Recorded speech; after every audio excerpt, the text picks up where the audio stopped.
Olá, boa noite. O UX-TV Notícias está começando. Acompanhe os destaques da edição desta terça-feira. UX abre inscrições para o vestibular de inverno 2011. Proibir a venda de armas de brinquedo contribui para a diminuição da violência? Vamos discutir agora no UX-TV Notícias.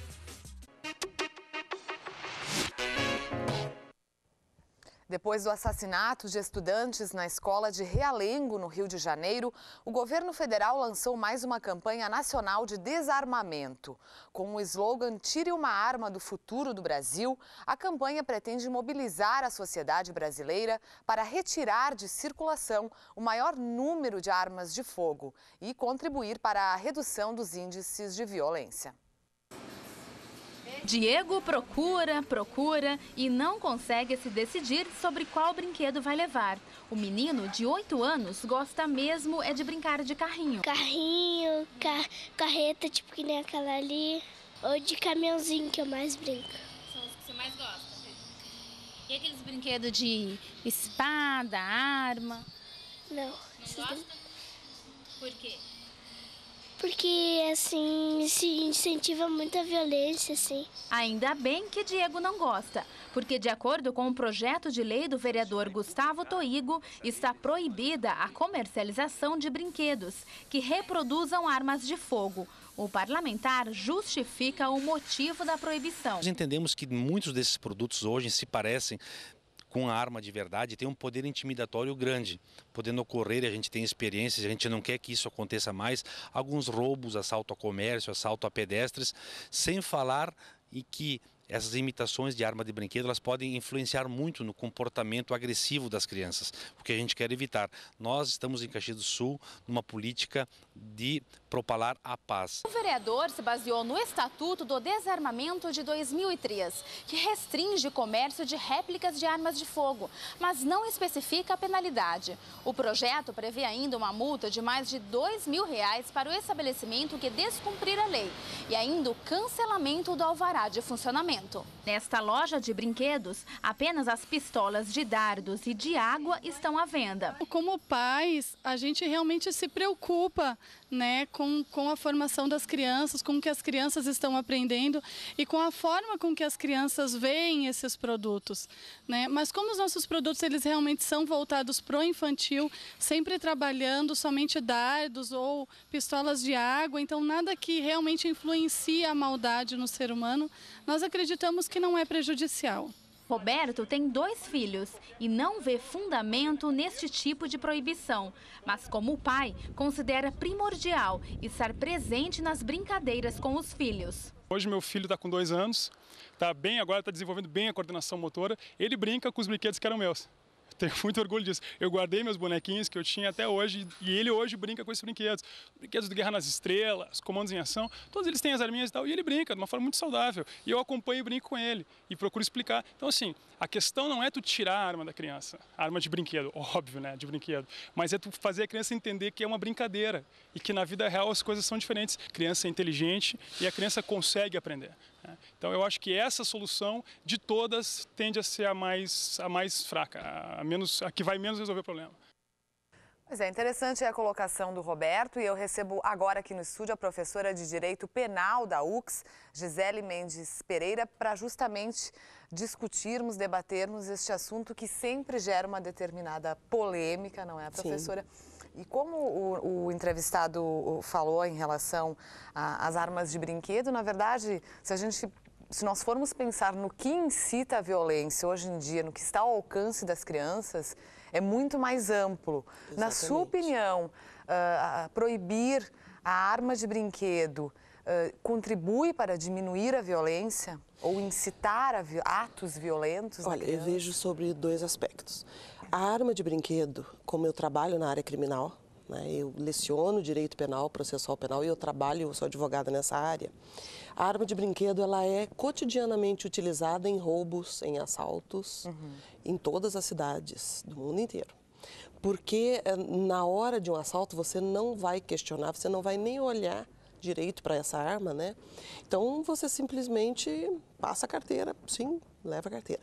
Então ela é usada para a prática de crimes, por crianças, por adolescentes, né, infratores, e por adultos. Então tem este aspecto. O Supremo Tribunal Federal, ele considera a arma de brinquedo como passível de ameaça para o crime de roubo. Mas ele não faz o aumento de pena porque ela não é arma verdadeira, né? Ela não tem o potencial lesivo. Então o Supremo atua dessa forma. Em relação às crianças, eu vejo da seguinte forma, eu trabalho também com menores, com adolescentes e crianças infratores. Como advogado, eu vejo esse tipo de conduta. E aquele pai tem razão, é tudo uma questão de limite. Eu vejo que os joguinhos, seja de computador, videogame, o que for, eles são extremamente violentos, ou existem alguns extremamente violentos. Então, isso, né, essa violência dos joguinhos, aliada a essa arma, faz com que a criança ache normal, natural, uma repetição de comportamento. Todos nós somos fruto da nossa própria história, né? O que nós fizemos, que família tivemos, que escola. Da base familiar que tivemos. E toda essa estrutura, né? E a gente aprende por repetição de comportamento. Então, ele vê no videogame a morte acontecendo, a utilização dessas arminhas, e assim, dependendo da idade, ele não tem a noção que nós adultos temos de que morte é para sempre, de que morte é perene. Porque qualquer desenho, Tom e Jerry, né? Um mata o outro e dali a pouco ele volta à vida. Então ele não tem essa... A morte é muito abstrato para eles. E essa violência é muito abstrata. Eles não têm esse discernimento. Não tem. Eles não têm. A criança e o adolescente, ele não tem o cérebro da forma como o nosso, não pensa como nós pensamos. E então é completamente diferente. É abstrato para ele. Não é essa noção que a gente tem. E professora, com certeza. Professora, em relação ao desarmamento, essa campanha que veio à tona novamente em virtude da tragédia do Rio de Janeiro, qual a sua opinião sobre isso, já que é uma campanha que já teve no Brasil e agora volta, é polêmico, traz uma série de discussões em virtude de quem comete crimes. Essas pessoas não entregam armas, não seria normal. O que a senhora pensa a respeito disso? Eu entendo que a polícia, o Estado, evidentemente, tem todo o interesse em desarmar, porque a arma na mão de um civil, essa arma frequentemente vai para o crime. Seja num assalto na sua casa, seja na rua, de qualquer forma, essa arma, então, ela vem fomentar o crime, ela acaba na mão do criminoso. Embora a maioria das armas, elas vêm de contrabando. Ela não é retirada do civil, ela vem pelas fronteiras, que são enormes, né? Vem por aí. O civil, por outro lado, o que ele pensa? Existem situações, isso legais, tá? Na legislação, nas quais o Estado ele não pode estar presente. Nós estamos aqui na UX TV, na universidade agora. Se iniciar um assalto aqui agora, até que chegue, né, a polícia, nós temos que nos virar sozinhos, como a gente conseguir. E o Estado, então, nos possibilita nessa situação legítima defesa. E a legítima defesa, o que entende o cidadão? Que ele gostaria de ter essa arma em casa, para nesse tipo de situação ele ter como fazer frente aos bandidos. O que a população pensou quando houve o plebiscito? Tudo bem, a população desarma e os bandidos continuam armados, fica disparelho, fica desigual. Então, a votação foi para que não desarmasse a população. É muito polêmico. A minha opinião pessoal é no sentido de que o cidadão tem o direito de ter arma. Então, mas cumpridos os requisitos, evidentemente. Com certeza. Né? E com uso adequado, responsabilidade, com uso adequado, com treinamento. Não acho que a população deva ser totalmente desarmada. Mas isso é uma opinião pessoal e não é unânime. Com certeza. Muito obrigada, professora Gisele Mendes Pereira, do curso de Direito aqui da Universidade, pela sua entrevista, pelos seus esclarecimentos aqui no UX TV Notícias. Às ordens. Depois do intervalo, nós vamos falar sobre agricultura familiar. O economista e ativista social João Pedro Stedley, integrante da coordenação do MST, esteve em Caxias do Sul nesta segunda-feira para falar sobre agricultura familiar. Em entrevista, ele condenou o uso abusivo de agrotóxicos nas plantações, entre outros assuntos. Sobre o agronegócio. Percebemos que uma das causas dos principais problemas que têm ocorrido no meio ambiente, ele decorre do modelo de produção agrícola do agronegócio. O agronegócio é esse modelo que utiliza grandes extensões de terra, que mecaniza, que desmata e que só produz com o uso de venenos.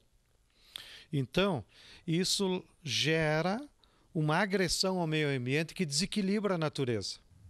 Sobre o uso intensivo de agrotóxicos. Essas grandes fazendas de 1.000 hectares, 10.000 hectares, 100.000 hectares de soja, elas só conseguem produzir com muito veneno. Por isso que o Brasil se transformou o maior consumidor mundial de venenos. Bem, esses venenos são de origem química e eles não são biodegradáveis. Então, eles afetam a fertilidade do solo, porque eles matam todos aqueles micronutrientes que tem no solo.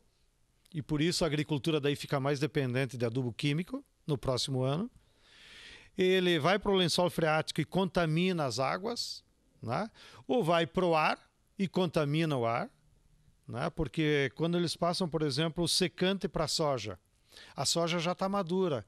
Então aquele veneno secante não é absorvido pela planta da soja e vai para a atmosfera. E quando vem a chuva, aquele veneno volta para a população junto com a chuva. E por último, esse veneno vem dentro do alimento, que vai para o nosso estômago. No Brasil se registra 40.000 novos casos por ano de câncer de estômago. A maior parte deles é originária dos alimentos contaminados.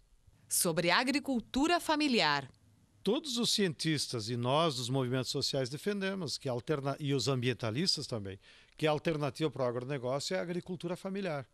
Porque aí, em vez de você usar veneno, você usa técnicas agrícolas da chamada agroecologia, em que você vai administrando aquilo que poderia ser um problema, como de ervas daninhas ou fungos, você vai equilibrando na natureza com a biodiversidade.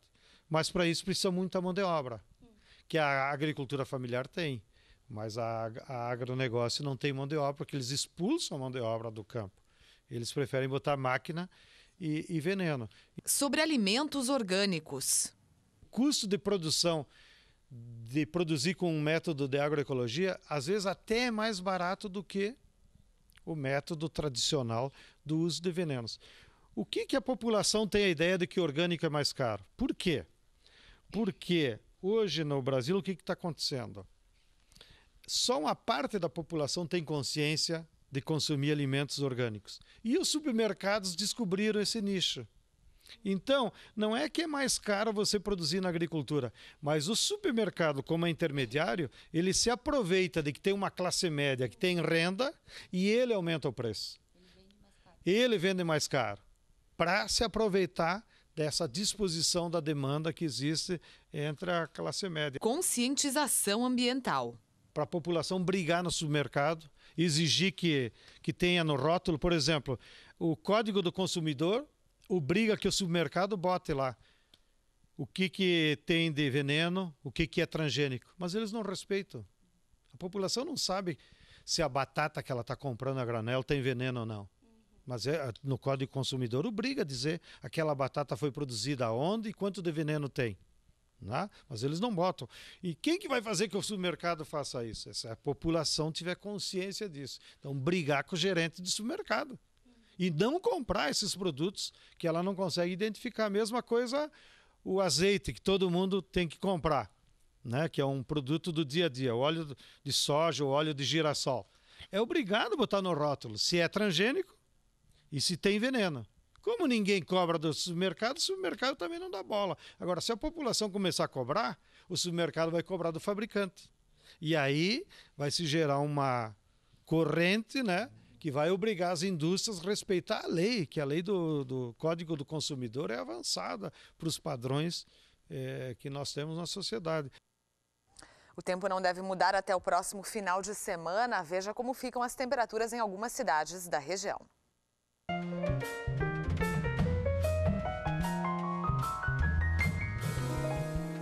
E esse tempo tá pouco feio, hein?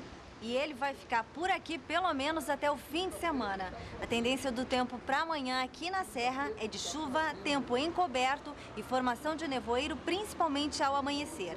Isso significa que nós teremos muita umidade nos próximos dias. Mas o acúmulo maior de chuva vai ficar lá na região central do estado. As temperaturas é que permanecem amenas.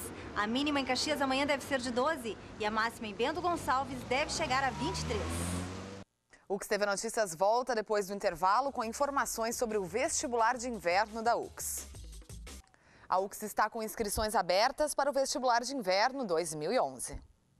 De hoje até o dia 6 de junho, a Universidade de Caxias do Sul recebe as inscrições para o vestibular de inverno 2011. Neste processo seletivo, são oferecidas 3.335 vagas em 59 opções de ingresso. A novidade desta edição é o curso de Tecnologia em Gestão de Qualidade. Esse curso prepara um profissional para atuar dentro de uma empresa, pode ser uma fábrica, pode ser uma empresa de prestação de serviços, em que ele vai analisar os procedimentos para que a empresa obtenha a eficiência, a eficácia com a qualidade que se espera para os dias de hoje. Nós temos também algumas ofertas novas de arquitetura e urbanismo, que passou a ser oferecido manhã e tarde, design de moda, manhã e tarde. Nós temos uma novidade também que é a pedagogia e educação à distância. Lá em Bento Gonçalves também, Pedagogia e Educação à Distância. Em Canela, o curso de Direito. E também lá no Vale do Rio Caí, o curso de Pedagogia e Educação à Distância. As inscrições podem ser feitas pela internet, no site da UX. Até o dia 26 de maio, a inscrição custa R$ 40 para os vestibulandos e R$ 20 para quem vai prestar o concurso por experiência. Depois deste período, a taxa sobe para R$ 50. E para aquelas pessoas que não têm familiaridade com a informática ou não têm equipamento em casa, a universidade disponibiliza em todas as suas unidades um local com equipamento, com pessoal treinado, onde essas pessoas podem fazer a sua inscrição. As provas acontecem no dia 26 de junho, a partir das 13 horas, na cidade universitária e nos campi núcleos da UX. Ficamos por aqui, uma boa noite para você e até amanhã.